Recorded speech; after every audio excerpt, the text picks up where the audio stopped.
Cuando los bulos se caen, solo queda la verdad. Y esta vez, la ha dejado caer Silvia Inchaurrondo con un solo correo electrónico. Mientras la derecha y la ultraderecha insisten en manipular la verdad para proteger a los suyos y atacar al gobierno, la periodista de RTVE vuelve a hacer lo que mejor sabe, desmontar mentiras con pruebas. Quédate hasta el final, porque hoy vamos a explicarte cómo el novio de Ayuso intentó negar lo que ya estaba firmado, por su propio abogado. Y cómo el PP y Vox siguen usando los bulos como estrategia política. El empresario Alberto González Amador, pareja de Isabel Díaz Ayuso, ha comparecido como testigo en el Tribunal Supremo, no por un asunto cualquiera, sino dentro del proceso contra el fiscal general del Estado. En su declaración, González Amador negó haber autorizado a su abogado a reconocer 2 delitos fiscales. Aseguró que no lo sabía, que se enteró por la radio, que todo fue una traición profesional. Pero hay un problema. Su propio abogado mandó un mail al fiscal dejando claro que el acuerdo fue de común acuerdo con su representado. Blanco sobre negro. Sin interpretación posible.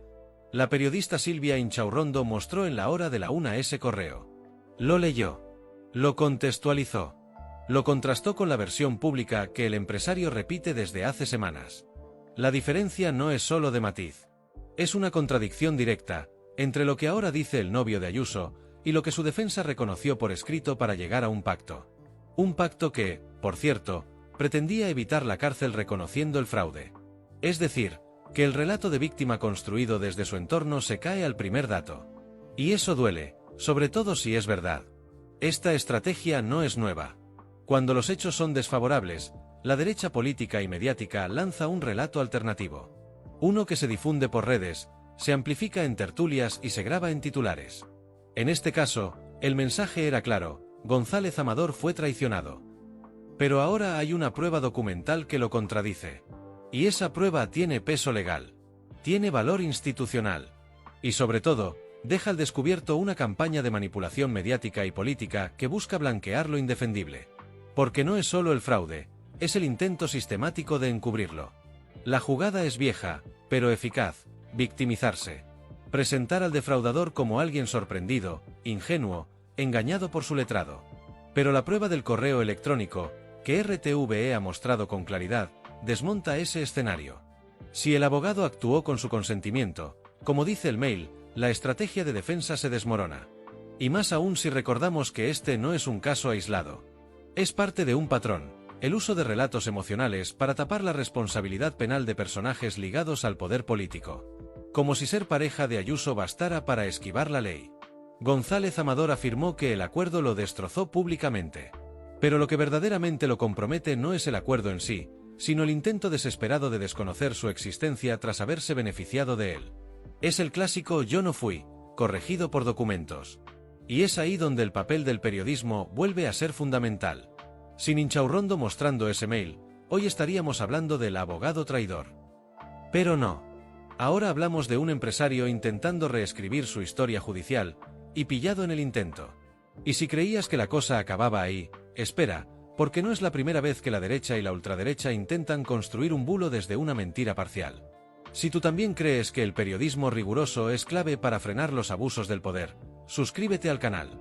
Hoy, más que nunca, los bulos necesitan datos y testigos con memoria. No es casualidad. Cada vez que una verdad incómoda rodea a Isabel Díaz Ayuso o a su entorno, se activa el mismo patrón. Primero, se lanza una versión alternativa de los hechos, cargada de victimismo. Luego, se niegan pruebas, incluso las documentadas. Y por último, se desata un ataque frontal contra el periodista que se atreve a contar la verdad. Es un modelo de propaganda que el PP de Madrid ha perfeccionado en los últimos años. Y que ahora se aplica también al caso de su pareja. Negar lo evidente no es torpeza. Es una estrategia ensayada.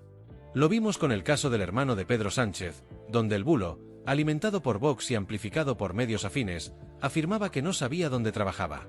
Se difundió un extracto recortado de su declaración y se convirtió en verdad mediática. Hasta que Silvia Inchaurrondo mostró el vídeo completo, donde David Sánchez detallaba la ubicación de su despacho, el problema del espacio ocupado y cómo se estaba reorganizando. Pero para entonces, el daño ya estaba hecho. Y eso es lo que busca el método Ayuso: instalar un relato, aunque luego se desmienta, porque el eco permanece. El caso de González Amador repite exactamente la misma fórmula. El abogado reconoce los delitos por escrito. Luego, cuando el escándalo crece, su cliente dice que no sabía nada. Se presenta como víctima. Y después, como por arte de magia, el aparato mediático conservador gira la historia. Ahora el problema es la fiscalía. O RTE. O el gobierno. El objetivo nunca es explicar la verdad. El objetivo es desviar la atención. Y si hace falta sacrificar la coherencia, se hace. Porque para esta derecha, el relato siempre vale más que el hecho. Y la fidelidad ideológica más que la ley. Pero este método tiene una debilidad: los datos. Y periodistas como Inchaurrondo lo saben. Por eso no editorializa, muestra. No opina, presenta pruebas. Enseñó el correo electrónico. Mostró el vídeo completo de David Sánchez. Dio contexto. Eso es lo que molesta. Porque cuando el periodismo hace su trabajo con rigor, destruye la arquitectura de bulos que la derecha construye cuidadosamente. Ayuso no responde con hechos, sino con indignación artificial. Y mientras tanto, sus portavoces acusan a RTVE de estar al servicio del sanchismo. La respuesta del poder al periodismo incómodo siempre es la misma: difamar. Y aquí viene lo más preocupante: esta estrategia funciona. Porque aunque la verdad acabe saliendo, mucha gente ya se quedó con el titular falso. La desinformación no se basa en convencer, sino en saturar.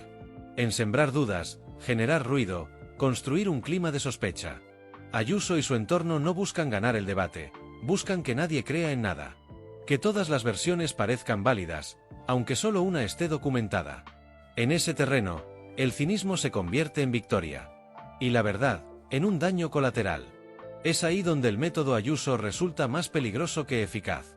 Este no es un caso más. Es un ejemplo de cómo se está normalizando mentir, negar y luego victimizarse. Un modelo que contamina la democracia y que degrada el periodismo. Y si tú también crees que rendir cuentas no debería depender de quién eres o con quién estás, deja tu like.